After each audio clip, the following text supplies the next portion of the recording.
Hi there, this is Melanie Fainall here to present my poster on online teaching. I use the tool Bubbles to create my presentation this evening, and I broke it up into the 6 different areas that we're talking about: my philosophy, application of online teaching, integration, management, and assessment, and aha moments. To start, I'll go to my philosophy of online teaching. Big thing for me is for myself as a teacher to become a facilitator for learning, collaboration, and creativity, along with working with my students to create a safe and learning environment for all, um, as well as a collaborative environment for all types of learners, no matter background, the reasons why they're doing online teaching, or level of learning. So, since the get-go, I have thought about how I want to create an online teaching environment for my math class. We group our math classes by level. So this year I took the lower level math class. So I'm looking for ways that I can get my students excited about math and how I can help them with online teaching. Big things that I've been looking at is differentiation. How can I change my learning or tailor my learning or my teaching to my different students, everywhere from my student who is having trouble counting on from 1 to 30 all the way to my student who is almost at like ready to go into the mid-level math crew. Also, how can I encourage and increase participation in my classroom? For some of these students, math has always been hard. Building their confidence, building their grit, their problem solving abilities when it comes to math. I want to use online teaching as a review tool for many of my students, and I also want to not only use it as a review tool, but I want to incorporate it in my teaching, my students' ability to practice the math skills, and includes it as an enrichment tool for my students who are ready to step it up to that next level. So how I'm going to I want to integrate online teaching with my math class kind of goes with the following. I looked at it as how I'm going to make my math class interactive, how I'm going to differentiate, and how I'm going to review using these asynchronous, synchronous, and collaborative tools. So making it interactive, as I did my review on Padlet. I would love to use Padlet to create math talks. I would love to post a Padlet at the beginning of the week and have students work on a problem solving activity and have them later then post it on Padlet so we could talk about it later in the week. As for my actual teaching of different subjects, most of these are synchronous tools that I could use to teach the material using either Nearpod, Twidlub, Blackboard Collaborate, Scoot and Doodle, ways I can share whiteboard. We actually use physical whiteboards in my classroom, but maybe as a class we could use that shared whiteboard experience as well. The nice thing about most of these synchronous and asynchronous tools is that it allows other options for collaboration and participation. For my students who have trouble speaking or writing written words or have fine motor difficulties with using a computer, there's options for video, audio, and chat room that they can use. So no matter what they need or where they're at, they can somehow participate in my teaching or in their work. Incorporating online math tools. Our program that we use at our school has an online math component to it, so students can use some of those math tools like base 10 blocks or shapes. Excuse me. So even if they don't have the physical ones, they can still practice with those. And going into that interactive piece, having math games, going on IXL, Some Dog First in Math. It works as both a review tool and a fun way to do math. Next I'm looking at integrating for differentiation. How can I create different learning experiences for my different learners, everywhere from learning support all the way up to my almost mid-level students. The nice thing about online teaching is I can create different links or presentations. I can modify the content that is used for the presentations. I can modify the activities, I could modify even just the numbers or the practice papers that students are supposed to work out in that online teaching environment. Another thing I could incorporate too is that breakout group. So I could have students break out based off of level.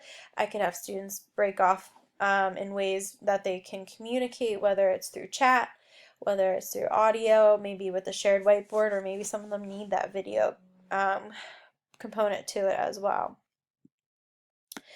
And then again, using all these cool tools to use for review for my students who need that constant review, going back and trying things again, or just need that refresher. The nice thing about online teaching is that most resources, synchronous, asynchronous, or collaborative tools, automatically save. So students can go back to it at a later date. I can then post the links,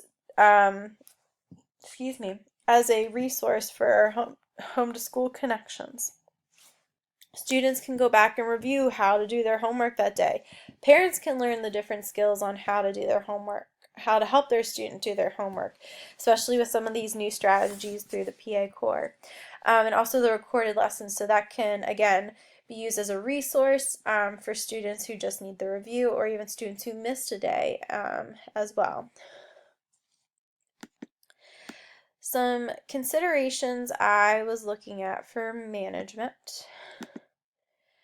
is one is in this online environment, monitoring the participation, especially with encouraging reluctant students. I have some students in my classroom who do not talk unless prompted to. So, or even some students who, if they say the wrong answer or are asked to elaborate on how they got their answer, they just freeze and they have difficulty being able to express themselves.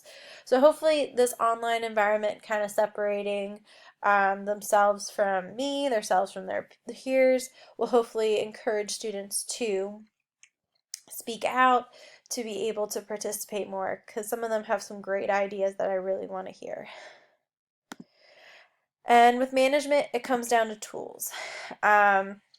Big thing that I've learned, even just in using regular tools in face-to-face classrooms, is giving the students time to play with tools, letting them do everything they're not supposed to do with the tools, non-educational purposes. Letting them click all the buttons and draw pictures and make shapes with it. And along with giving them playtime with the tools, making sure to introduce one tool at a time. Even as an adult, it is overwhelming to look at all the tools and to decide what to use. So this introduction to just one tool at a time, let them get good at it before introducing a new tool, is very key, especially for my students. Alrighty, and some considerations with assessment mostly came down to two things. One is flexibility. Flexibility for students to present their learning using different collaboration tools, different asynchronous and synchronous options, and that includes with like video and audio options that I mentioned before, and how students can either talk or show how they did their work. And then making sure myself as a teacher create rubrics that not only are able to evaluate all the projects, but they also evaluate participation and collaboration with their peers as well. And just to wrap it up, here are my ahas from this course. Biggest one, online teaching could be fun. As I mentioned at the very beginning of this class, I didn't have very good experiences with online teaching. I kind of had a negative view on online teaching, but thanks to this class and working with you guys, I realized that online teaching can actually be fun. And the big thing too, you can create a strong and positive learning environment, even online. Again, with collaborating with you guys on different tools, our strengths, our weaknesses, our frustrations, even sometimes with technology. We've created a really cool learning environment for learning here. And again, goes with the collaboration, but learning about all those really cool tools. I can't wait to start incorporating some of this stuff into my classroom. And I'll kind of go into my questions for myself in just a moment. There's so many cool things that can make learning fun and make it interactive. I think that was one of the best things I could do in this class was play around with tools, learn about all these cool things that we have available for us online. And my big questions for myself as I'm leaving this class is how can I incorporate more collaborative tools into my instruction?